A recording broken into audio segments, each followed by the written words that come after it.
is an aquatic animal that is a healthy and major source of protein. They come in different shapes, sizes, and colors and inhabit oceans, rivers, lakes, and even ponds. Many cultures around the world enjoy fish as a delicious and nutritious food prepared in a variety of ways. For generations, fish sellers have been the bridge between the depths of the aquatic world and our plates. Hello and welcome to another exciting episode of Sunday Star Feature. Today, we dive into the world of catfish farmers, exploring their lives, their experiences, and challenges in the business.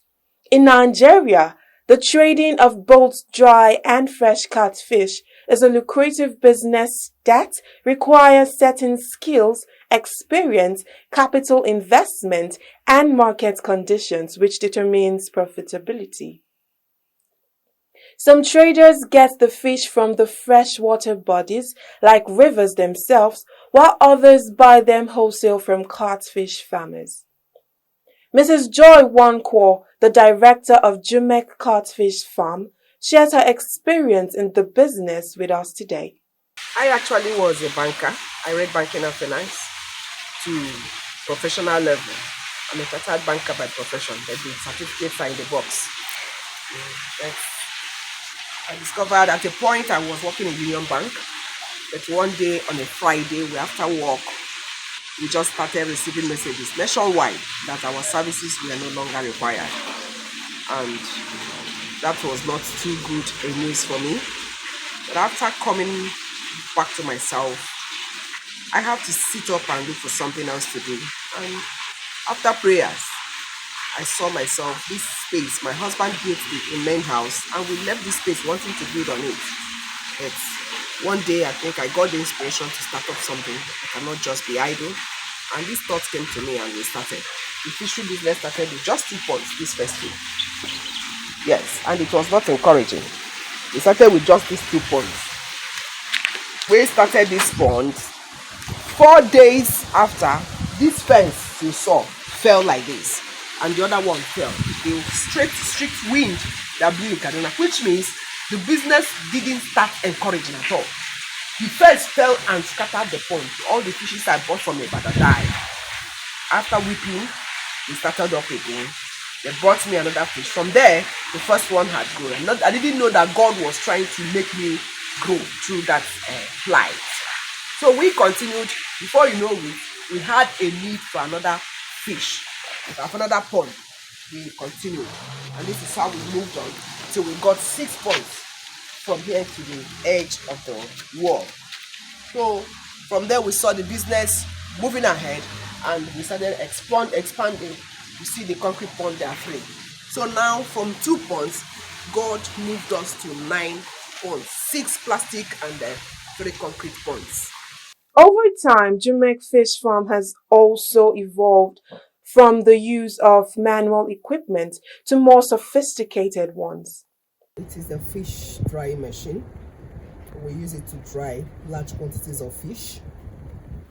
But the good thing about the machine is that it uses gas. It uses electricity. This is the gas connection point. It uses gas. It's not connected right now. It uses charcoal, and this is the tray for the charcoal. You put the charcoal in tray here, and you put fire. It dries. The flame comes up, not the flame. The heat comes up to dry the fish, and it also uses electricity. This is the connecting wire. It uses electricity, so it is a trade purpose fish dryer for large quantity of fish. Originally, we were using the charcoal. That is the ordinary charcoal platform. Before this innovation comes, it is quite expensive. It's not everybody that can afford it. It is quite expensive. I bought this about last 2 years now at the cost of approximately 150,000 naira. But right now I know that the costs have increased so much, so it's not everybody that can afford it. Look at this fish. We tried it with this, and it is still dry. Because we are sending it, we're traveling with it. The it has to dry very, very well. If it is for local consumption here, you can just sell at this point. But in order to be sure that you do not have any issue at the end of the day, we make sure you dry it very well. Speaking on challenges, Mrs. Joy highlighted electricity, increase in cost of feeds, among others, as the major obstacle the business has encountered over the years. I have made inquiries about solar. There is a solar, I've heard that there's a solar pumping machine, and I know that will help me so much, but I've tried costing it. It's running into millions. But Nigerian, we don't have government support. I've tried getting financial backup, but it's not forthcoming. Do you understand me? So I didn't mean I had the wherewithal. I would have gone for solar. Somebody had it. Somebody showed me. There's a solar pumping machine, because water is the main thing.